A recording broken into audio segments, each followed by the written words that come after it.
مقبور ہیں، محمود ہیں، محمد ہیں، جگہ جگہ نئے عنوان ہیں ثنا کے لیے۔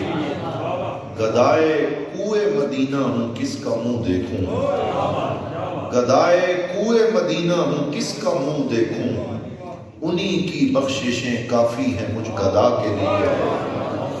میرے کریم میرے چارہ ساز و بندہ نواز، میرے کریم میرے چارہ ساز و بندہ نواز، تڑپ رہا ہوں تیرے شہر کی ہوا کے لیے۔ لائق صد عزت و تکریم زینت مسند صدارت یادگار اسلاف پیر طریقت رہبر شریعت حضرت قبلہ پیر شہزاد احمد میروی صاحب دامت برکاتہم القدسیہ، زیب سجادہ آستانہ علیہ میرا شریف اور جملہ مقتدر علماء کرام، اور اس خوبصورت مسجد میں انجمن خدام المشائخ کے زیر اہتمام یہ خوبصورت بزم جو سجائی گئی ہے، اس میں موجود جملہ میرے عزیز بھائیوں بزرگوں، میں سب سے پہلے قبلہ پیر صاحب کو، انجمن خدام المشائخ کو، آپ سب کو اس عظیم الشان مسجد میں یہ بزم سجانے پر مبارکباد پیش کرتا ہوں ماشاءاللہ،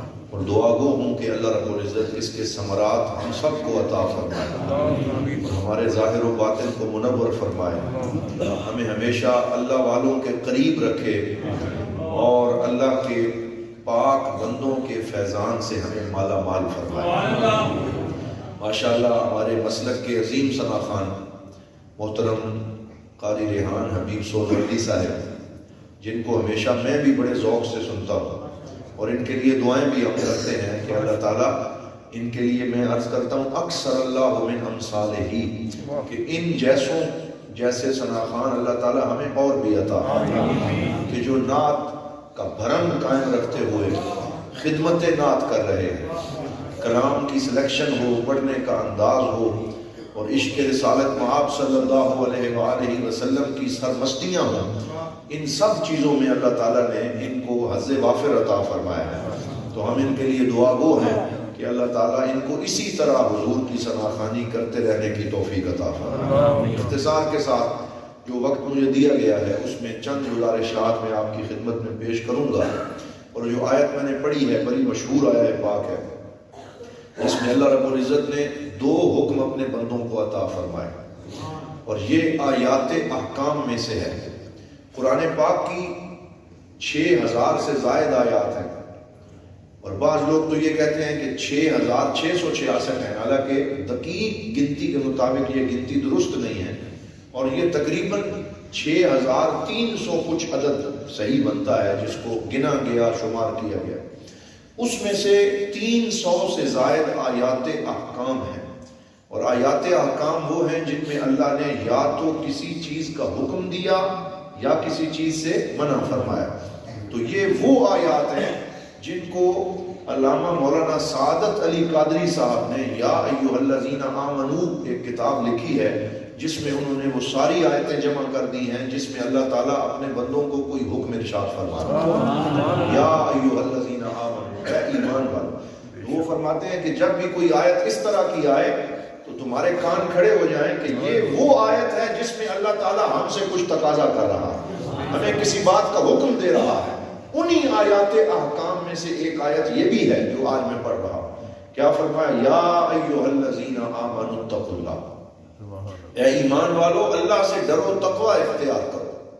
وَلْتَنْظُرْ نَفْسٌ مَا قَدَّمَتْ لِغَدٍ، اور تم میں سے ہر ایک جان دیکھے کہ وہ اپنے آئندہ آنے والے جہان کے لیے کیا تیاری کر کے بھیج رہا ہے، اگلے جہان کی کیا تیاری کر رہا ہے، اس نے آگے کیا بھیجا ہے۔ جو یہاں بویا جائے گا وہی وہاں پہ کاٹا جائے گا، جو عمل یہاں کیا جائے گا اس کا اجر قیامت کے دن عطا کیا جائے گا۔ تو اللہ سے ڈرو اور دیکھو کہ تم کیا تیاری کر رہے ہو۔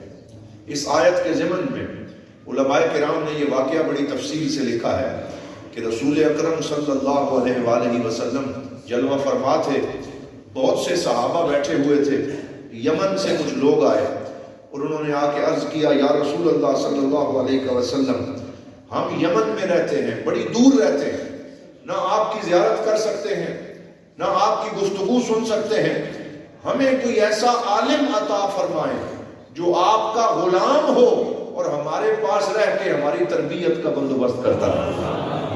کوئی ایسا عالم ہمیں عطا فرمائے، اپنا غلام عطا فرمائے جو ہمارے اندر رہ کے ہمیں مسائل سکھائے، رب کا خوف ہمارے اندر پیدا کرے اور صبح و شام ہماری نگرانی کرتا رہے. کوئی ایسا عطا فرمائے. تو حضور صلی اللہ علیہ وسلم نے اپنے غلاموں پہ نظر ڈالی اور آپ کی نگاہ انتخاب حضرت سیدنا معاذ ابن جبل پہ پڑ گئی، جو کہ 18 سال اور 20 سال کی عمر کے نوجوان تھے اور حضور صلی اللہ علیہ وسلم کے سامنے رہ کے اکتساب فیض کیا تھا اور مدرسہ محمدی کے بریلینٹ اسٹوڈنٹ تھے اور سرکار دو عالم کی نگاہ کے فیض یافتہ تھے. وہ کسی نے خوبصورت بات کی تھی اور اس نے کہا تھا کہ خود نہ تھے جو راہ پر اوروں کے ہادی بن گئے، کیا نظر تھی جس نے مردوں کو مسیحا کر دیا. ایک عرب نے آدمی کا بول بالا کر دیا، خاک کے ذروں کو ہم دوشے سریا کر دیا. سرکار نے جن پہ نگاہ ڈالی تو کسی کو ابو بکر سے صدیق اکبر بنا دیا، کسی کو فاروق اعظم بنا دیا، کسی کو ذوالنورین بنایا، کسی کو حیدر کرار بنایا. وہ جو بے زر تھا اسے ابو زر بنا دیا، وہ جو کہیں سے آیا تھا مجوسی کے گھر میں پیدا ہوا اسے سیدنا سلمان فارسی بنا دیا. سرکار کی نگاہ نے صحابہ کو تیار کیا اور انہی میں سے ایک فرد کا نام حضرت معاذ بن جبل. وہ آگے آئے.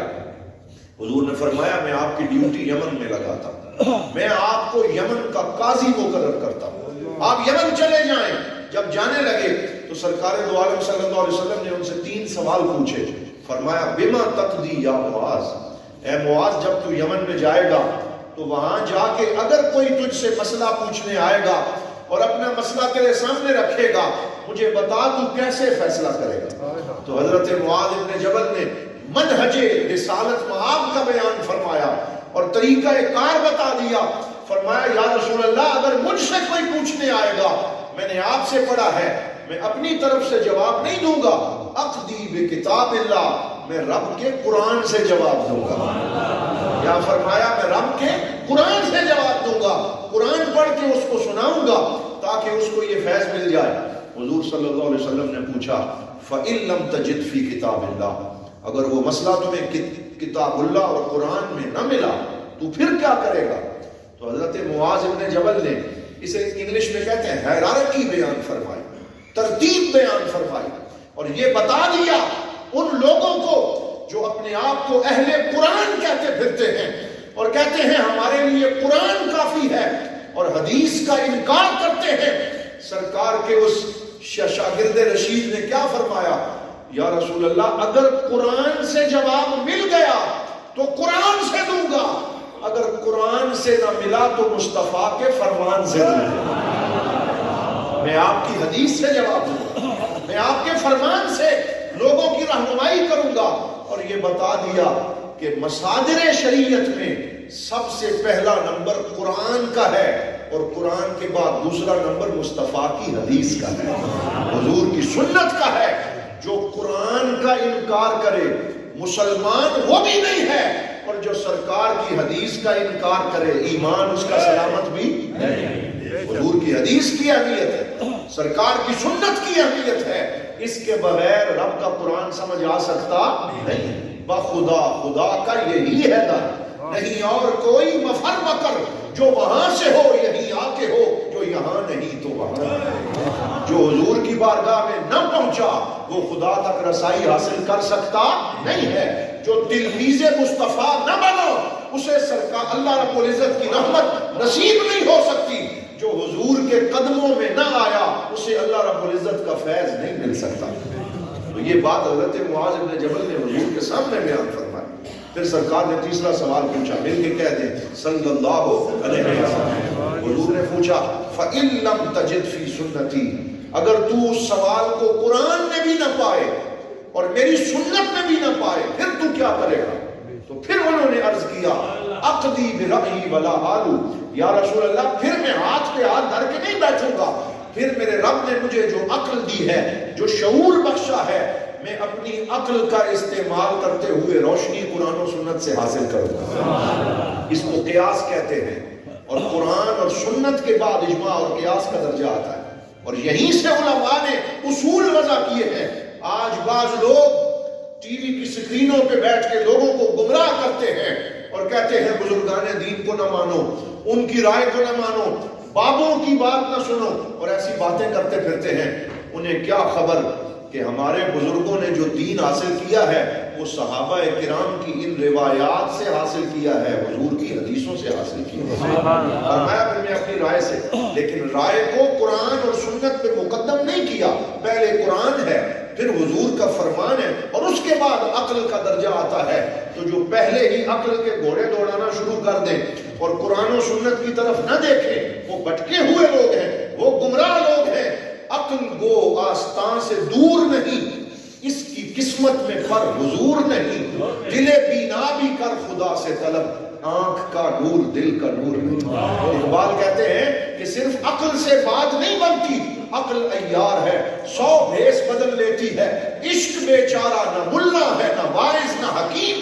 عقل سے انسان کبھی پار نہیں لگتا، عقل پیچھے رہ جاتی ہے، عشق آگے نکل جاتا ہے۔ اس لیے عشق کے ساتھ اور حضور کی محبت کے ساتھ کام بنتا ہے۔ مولانا روم کی ایک بات کو علامہ نے یوں بیان کیا ہے، علامہ فرماتے ہیں کہ عقل اور عشق دونوں، یہ علامہ نے ایک موازنہ بیان کیا، آپ فرماتے ہیں عقل اور عشق دونوں اپنے محبوب کا دیدار کرنے کے لیے نکلے، کہ ہم اپنے محبوب کا دیدار کر لیں، ہم اپنے محبوب کا جلوہ دیکھ لیں۔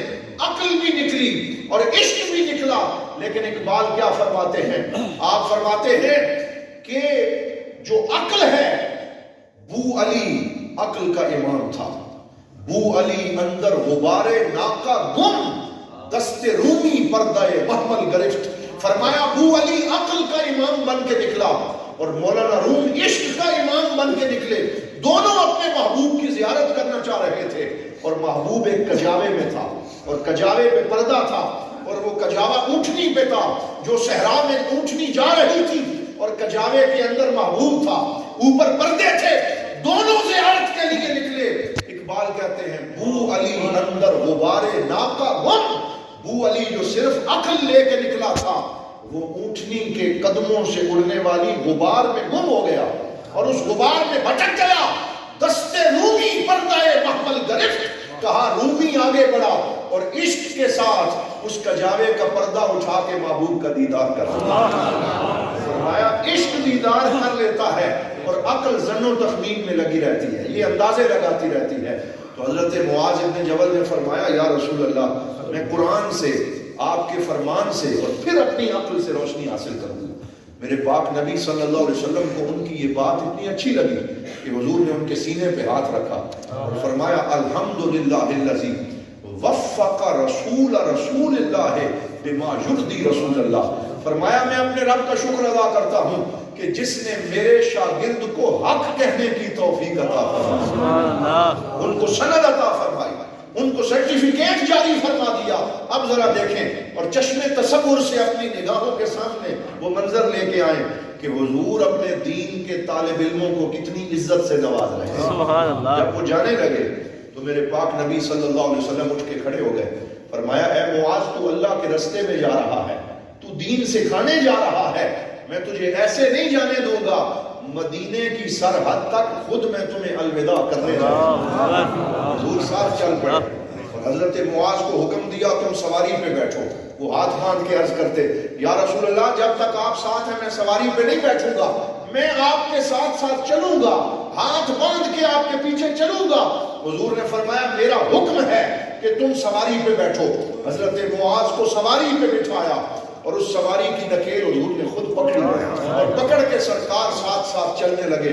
حضرت معاذ روتے تھے، عرض کرتے یا رسول اللہ بے ادبی ہو جائے گی، گستاخی ہو جائے گی۔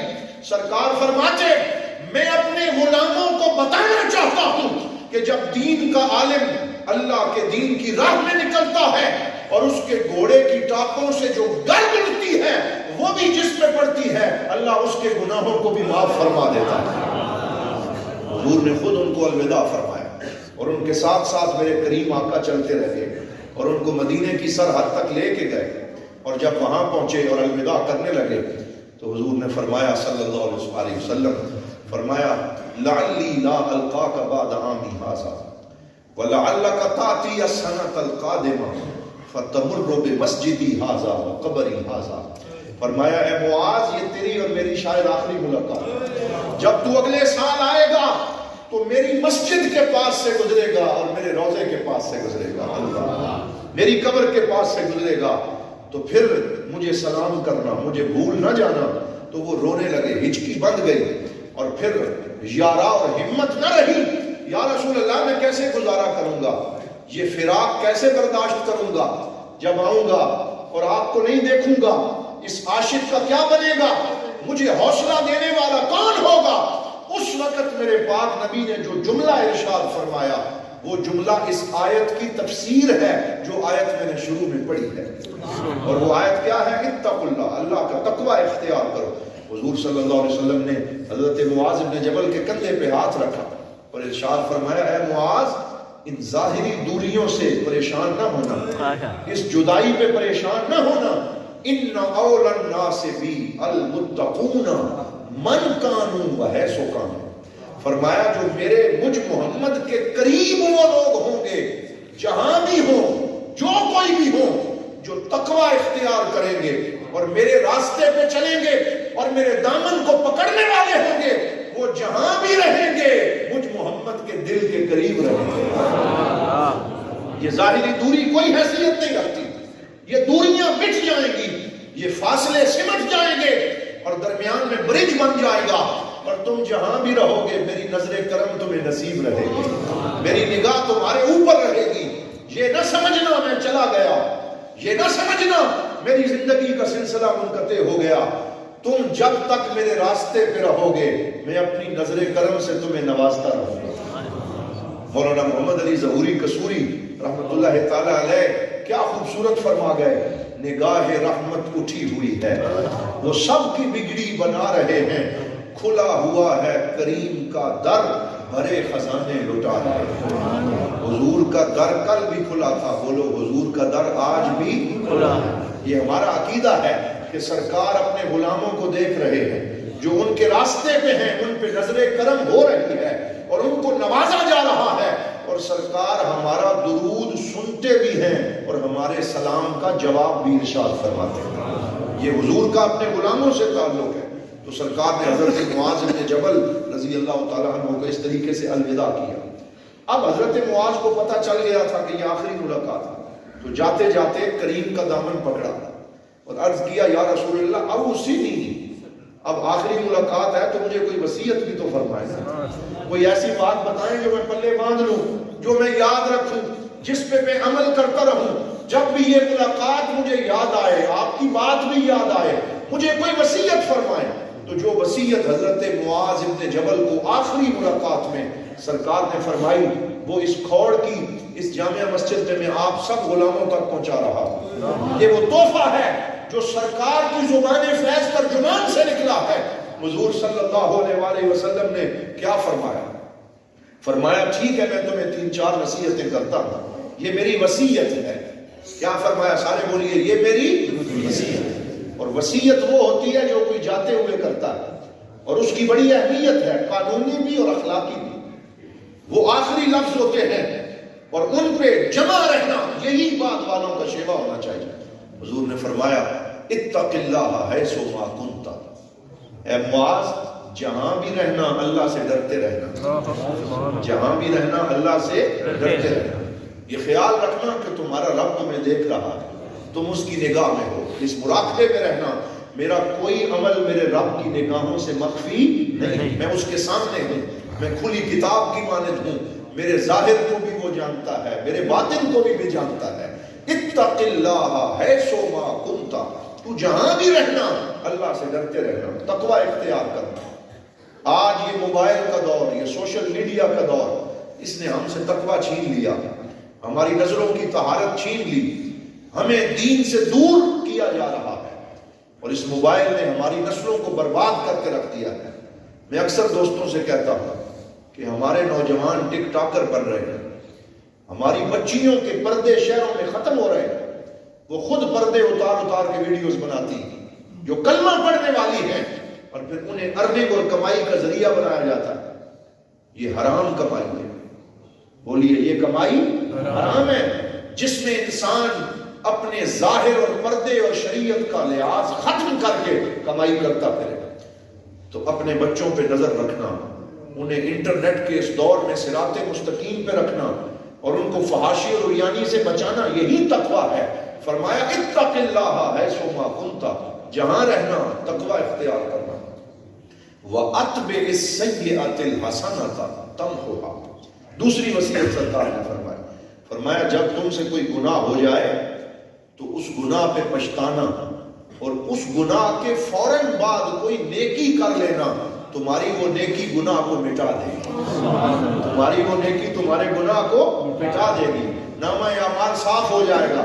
اتبع السیئۃ الحسنۃ، گناہ کے بعد نیکی کرنا، توبہ کرنا، تو پھر تمہارا نامہ اعمال ساتھ ساتھ صاف ہوتا رہے گا، کتاب زندگی کلین ہوتی رہے گی اور تم اللہ کی بارگاہ میں حساب دینا تمہارے لیے آسان ہو جائے گا۔ اپنا محاسبہ کرنا، سیلف اکاؤنٹیبلٹی کرنا، خود احتسابی کرنا، اپنے اعمال پہ نظر رکھنا اور ہر گناہ کے بعد نیکی کا کوئی کام کرتے رہنا۔ یہ محافل جو انجمن خدام المشائخ کے تحت ہوتی ہیں، جو بزم عاشقان مصطفیٰ کے تحت ہوتی ہیں، جو میلاد مصطفیٰ کی ہوتی ہیں، جس میں بزم کو سجایا جاتا ہے، لوگ کہتے ہیں بدعت ہو گئی، فلاں ہو گیا، اور خود اپنے جلسے کرتے ہوئے انہیں بدعت نظر نہیں آتی، سیاسی گیدرنگ کرتے ہوئے انہیں بدعت نظر نہیں آتی، ہر کام کر لیتے ہیں، لیکن مسجد میں بیٹھے ہوئے اس شاہان مصطفیٰ کو بدعتی کہتے ہوئے انہیں اپنے ایمان کی فکر لائق نہیں ہوتی۔ اس کا سب سے بڑا فائدہ یہ ہے اتبع السیئۃ الحسنۃ، وہ گناہ جو ہم گھروں میں کرتے ہیں، وہ غفلتیں جو ہم سے شاہراہوں پہ ہوتی ہیں، جب اس کے بعد ہمیں کوئی ایک ایسی پاک محفل نصیب ہوتی ہے، یہ پاک محفل کتنے ہی گناہوں کا کفارہ بن جاتی ہے، کتنی ہی ہماری زندگی میں بہتری آتی ہے۔ حضور پہ درود پڑھتے بھی ہیں، سنتے بھی ہیں، مل کے کہہ دو صلی اللہ علیہ وآلہ وسلم۔ تو یہ ان محافل کا بہت بڑا فائدہ ہے کہ حضور کی اس وصیت پہ عمل ہوتا ہے۔ اور تیسری وصیت فرمائی وَخَالِقِ النَّاسَ بِخُلُقٍ حَسَنٍ، فرمایا اے معاذ میری تیسری وصیت یہ یاد رکھنا، معاشرے سے کٹ کے نہ رہنا، تم سوشلی کٹ نہ جانا، اپنے آپ کو لوگوں سے دور نہ رکھنا، بلکہ لوگوں سے جڑے رہنا اور میرے اخلاق کے ساتھ ان سے پیش آنا، اخلاق محمدی کو قائم رکھنا اور میرے اخلاق عالیہ کی یاد کو تازہ رکھنا،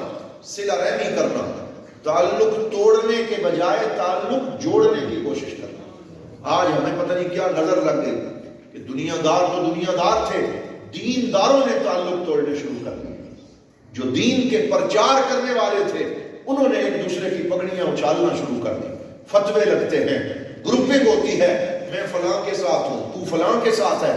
یہ ساری وہ چیزیں ہیں جو سرکار دو عالم صلی اللہ علیہ وسلم کی تعلیمات نہیں ہیں۔ حضور کی تعلیمات یہ ہیں توڑنے والے نہ بنو، جوڑنے والے بنو۔ حضور کی تعلیمات یہ ہیں محبتوں کو فروغ دو، حضور کی تعلیمات یہ ہیں کہ اتحاد کو قائم کرو۔ تو ضروری ہے کہ ہم سرکار دو عالم صلی اللہ علیہ وآلہ وسلم کی تعلیمات پہ عمل کریں۔ یہ تین وصیتیں فرمائیں۔ پہلی کیا؟ اللہ سے ڈرنا، تقوی اختیار کرنا۔ دوسرا فرمایا گناہ کے بعد نیکی کرنا، اور تیسرا فرمایا لوگوں سے اچھے اخلاق سے پیش آنا۔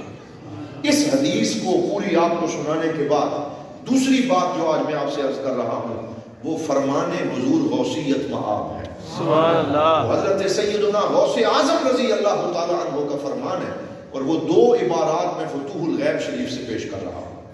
اور فتوح الغیب وہ کتاب ہے، یاد رکھیں، حضور غوث اعظم کی بہت سی کتابیں ہیں، لیکن کچھ کتابیں وہ ہیں جو آپ کے ملفوظات کو سن کے جمع کی گئی، وہ آپ نے خود نہیں لکھی، وہ شاگردوں نے لکھی، آپ کی باتیں سن کے لکھتے رہے، وہ بھی بڑی عظیم ہے۔ لیکن فتوح الغیب وہ کتاب ہے جسے حضور غوث پاک نے اپنے قلم سے اپنے مریدوں کے لیے لکھا، خود تحفہ عطا فرمایا۔ تو فتوح الغیب کے دو جملے پڑھ رہا۔ پہلا جملہ یہ یاد رکھیں، حضور غوث پاک دل کی اصلاح پہ توجہ دیتے، ظاہر کے بجائے باطن کی اصلاح پہ توجہ دیتے۔ اور آپ کیا فرماتے ہیں؟ من کان ذاکرا بقلبہ فہو ذاکر ومن لم یذکرہ بقلبہ فلیس بذاکر۔ آپ نے فرمایا کہ اللہ کا ذاکر وہ ہے، ذکر کرنے والا وہ ہے جو اپنے دل سے اپنے مولا کو یاد کرے، جو دل سے ذکر کرے۔ جس کے دل سے ذکر جاری نہ ہو، صرف زبان پہ ذکر جاری ہو، حضور غوث پاک فرماتے ہیں میرے نزدیک وہ ذاکر نہیں، حالانکہ وہ ذکر کر رہا ہے۔ اور ساتھ ہی آپ نے دلیل دی، فرمایا اللسان غلام القلب، کہ زبان دل کی غلام ہے۔ دل اگر ذکر نہ کرے تو صرف زبان کا ذکر کرنا کافی نہیں ہے۔ اور میں سمجھتا ہوں یہ وہی بات ہے جسے حکیم الامت علامہ محمد اقبال نے دہرایا اور فرمایا خرد نے کہہ بھی دیا لا الہ تو کیا حاصل، دل و نگاہ جو مسلمان نہیں تو کچھ بھی نہیں۔ جب تک انسان کے دل سے مولا کی یاد نہ نکلے، جب تک اللہ رب العزت کا ذکر اس کے دل سے جاری نہ ہو، اس وقت تک زبان کا ذکر کافی نہیں ہوتا۔ اور دل کا ذکر کیسے نصیب ہوتا ہے؟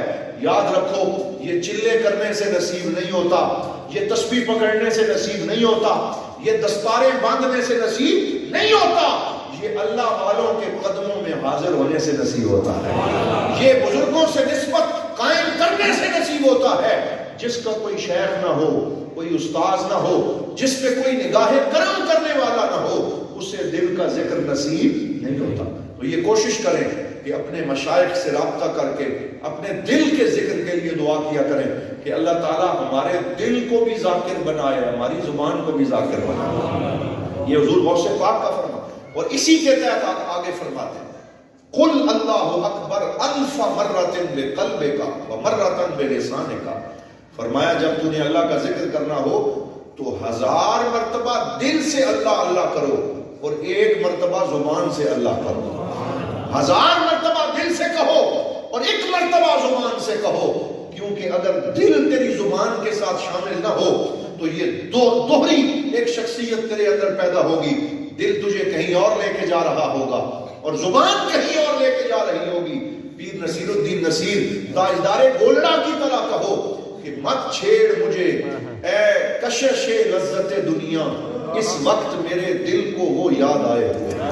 دل سے مولا کو یاد کرو، دل سے اللہ کا ذکر کرو، اور زبان بند کر کے آنکھیں بند کر کے بیٹھو، اپنے دل کو ذاکر بناؤ۔ یہ پیغام فتوح الغیب میں حضرت سیدنا غوث اعظم رضی اللہ تعالیٰ عنہ نے ارشاد فرمایا۔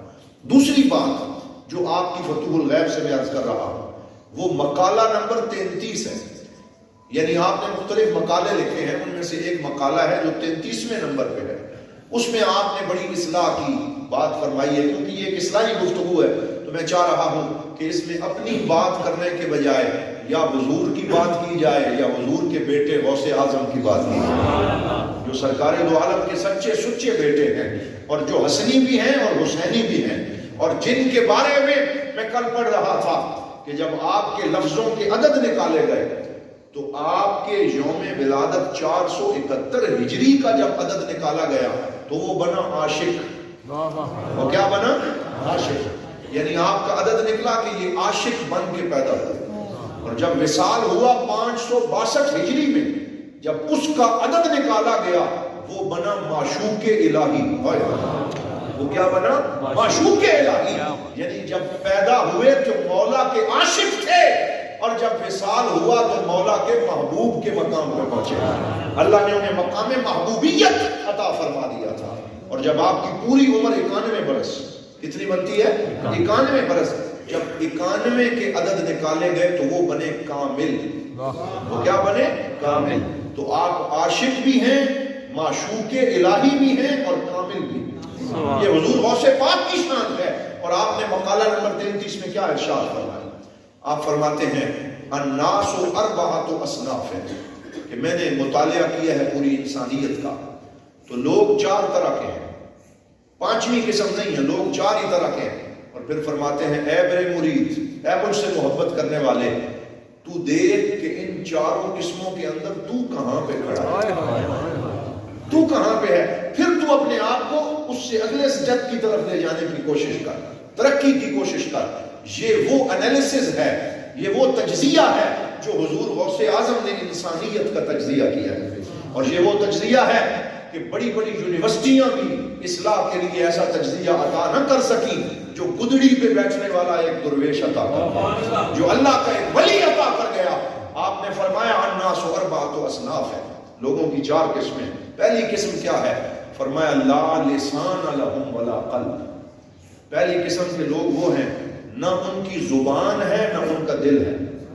پوچھا گیا یہ کون سے لوگ ہیں؟ زبان تو سب کی ہے، دل تو سب کا ہے. فرمایا میں ظاہری زبان اور ظاہری دل کی بات نہیں کر رہا. زبان سے مراد علم شریعت ہے اور دل سے مراد علم طریقت ہے. فرمایا پہلی قسم کے لوگ وہ ہیں جن کے پاس علم شریعت بھی نہیں ہے اور علم طریقت بھی نہیں ہے. ظاہری علم بھی نہیں ہے، باطنی علم بھی نہیں ہے. نہ ان کی خلوت آباد ہے نہ ان کی جلوت آباد ہے. انہوں نے نہ مدرسے میں پڑھا ہے نہ کسی اللہ والے کے پاس حاضری دی ہے، اور ان کی کتاب زندگی صاف ہے کہ انہوں نے علم حاصل نہیں کیا. تو فرمایا یہ وہ لوگ ہیں جن کے بارے میں اچھے انجام کا خدشہ نہیں ہے. اچھے انجام کا ان کا مجھے ڈر ہے کہ ان کے انجام کیسا ہوگا.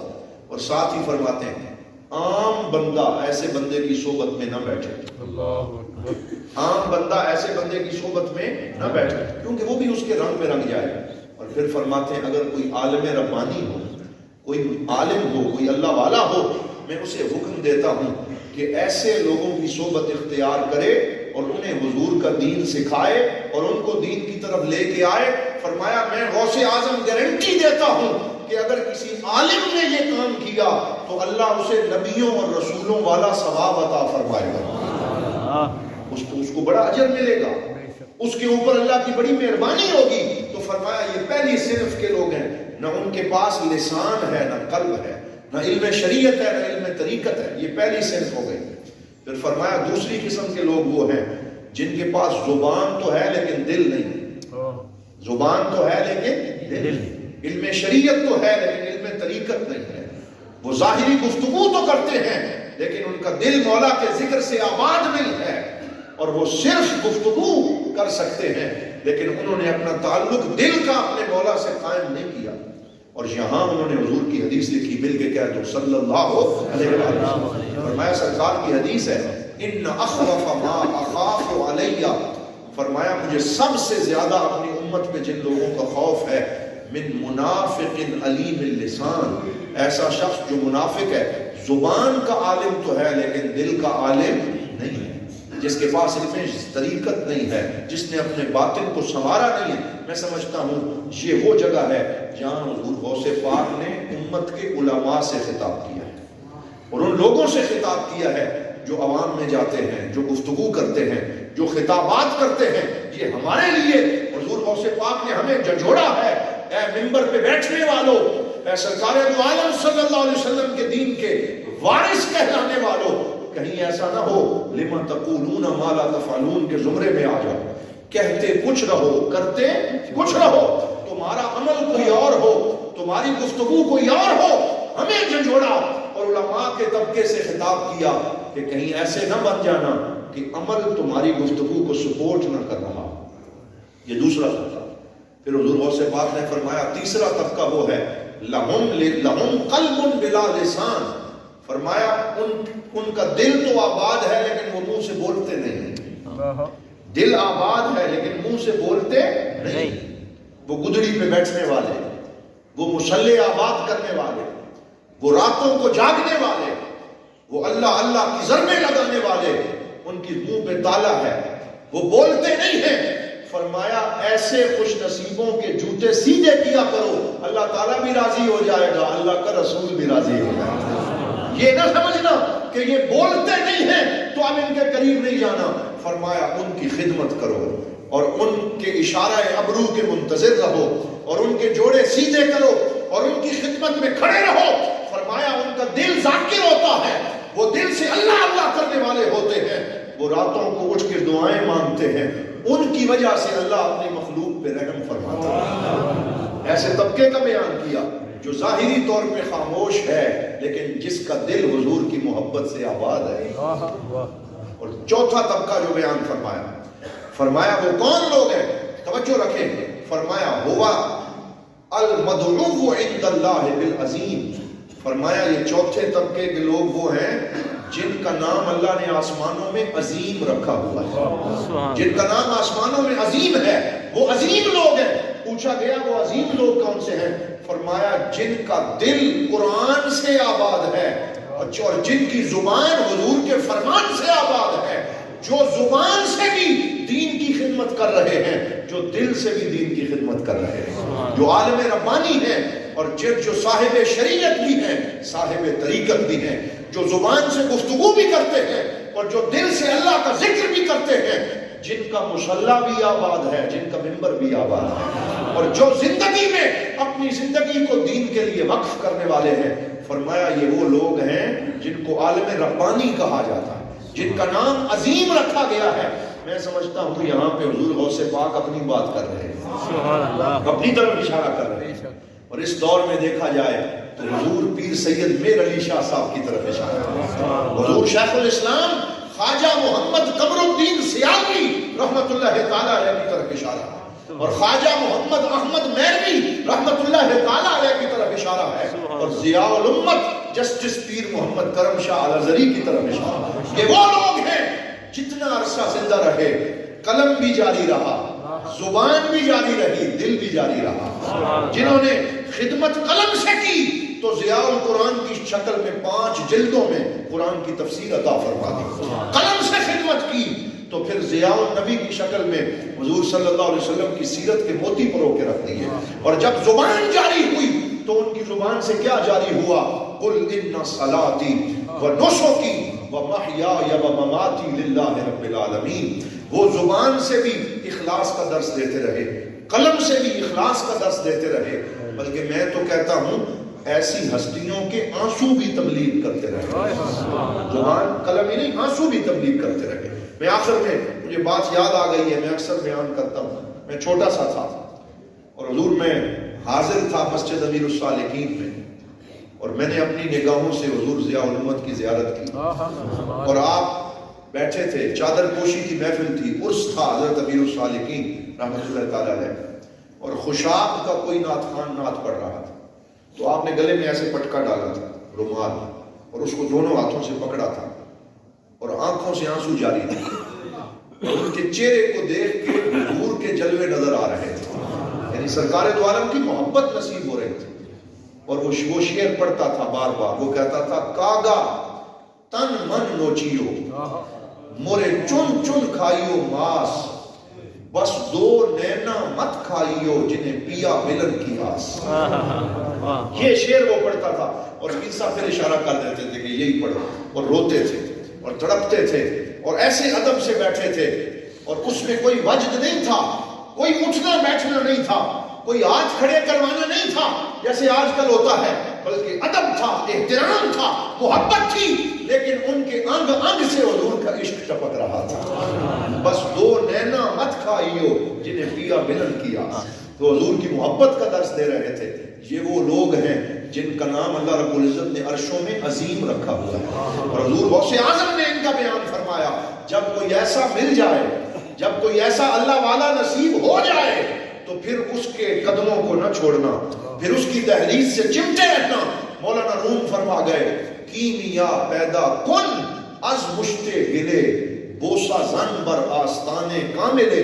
فرمایا اپنی اس مٹی کو سونا بنانا چاہتے ہو تو کسی ایسے ہی اللہ والے کی دہلیز کو چوم لو، اللہ تعالیٰ تمہیں بھی عظیم بنا دے گا۔ تو اللہ والوں کے پاس آؤ، اپنی اصلاح کی کوشش کرو، اور ان بزرگوں سے یہ دعائیں طلب کرو کہ اللہ تعالیٰ ہمیں جو زندگی باقی ہے خدمت دین کی توفیق عطا فرمائے، اپنی اصلاح کرنے کی توفیق عطا فرمائے، ہمارے مصلی آباد ہو جائیں، ہم نمازی بن جائیں، ہم جو غفلت کا شکار ہیں ہمیں اللہ اور اس کے رسول کی محبت نصیب ہو جائے، یہی ہم اس محفل پاک میں دعا کرتے ہیں۔ اور میں نے جو آپ کا وقت لیا میں اسی پہ اکتفا کرتا ہوں، کوئی لمبی بات نہیں ہے، پھر سے اسی آیت کو پڑھ لیتے ہیں، یا ایھا الذین آمنوا اتقوا اللہ ولتنظر نفس ما قدمت لغد۔ اے لوگو تقوی اختیار کرو، اے ایمان والو اللہ سے ڈرو، اور ہر بندہ یہ دیکھے کہ وہ اپنے اگلے جہان کے لیے کیا تیاری کر کے بھیج رہا ہے۔